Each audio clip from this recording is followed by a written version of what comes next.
Good morning, everyone. Time now is 7:22. All right, so it's a great time of year to watch the weather. It's always a great time of year to watch the weather. It's always changing, and it has an immediate impact on our lives, but weather can also play another role. It's a great family activity to reinforce what kids learn in school. And here to help us out is our friend, Jan Doyle from Classroom Connections, and you always bring in so many fun things. And today, thank you. We're talking about weather. How about apropos? Yeah, who couldn't enjoy the weather? And you're wearing your holiday weather.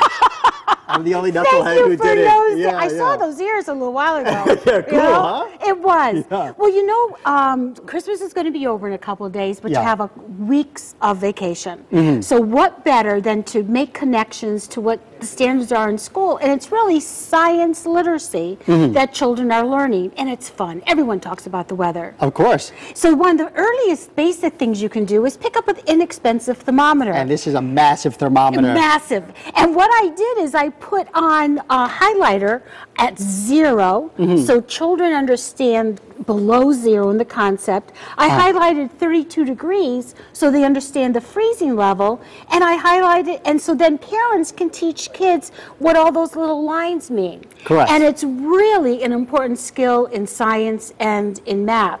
But go the next step, and parents might want to consider recording it on a sheet. And I have a handy dandy little sheet that parents can use, and they can get it on my website, or they can actually make one up themselves. Yeah, but it's basically step. temperature, type of day, if you got rain, if you got snow, all kinds of things that we actually monitor all the time, things that we keep track of. And they might want to keep track of what you say, and then decide to see if we're right or wrong. That's right. And you know what?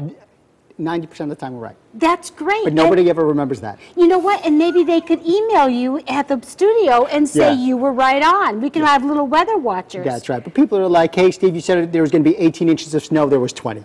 Well, hey. Those are the nitpickers.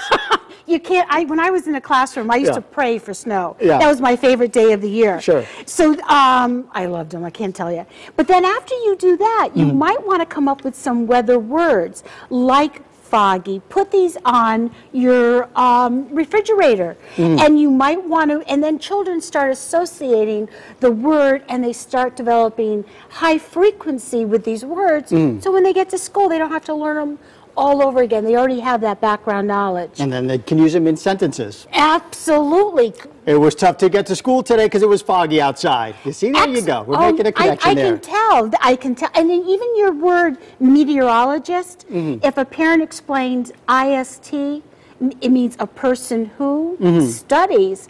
This will all help them later on. What got you interested in the weather? Do you remember? It was so long ago.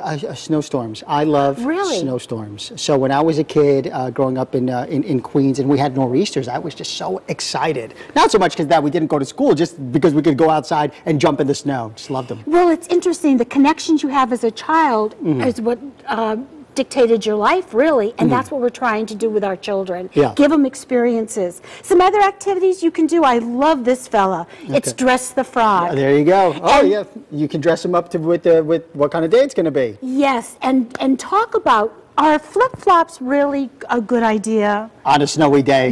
not a good one, huh? Oh, thank you so much. Jan, you are the best. Thanks so much. All right, everyone, please head on over to our website, WTNH.com. From there, you can go to the weekend section. That will take you to Jan's website and all of her fantastic information. All right, so that's it for now. Allie, over to you.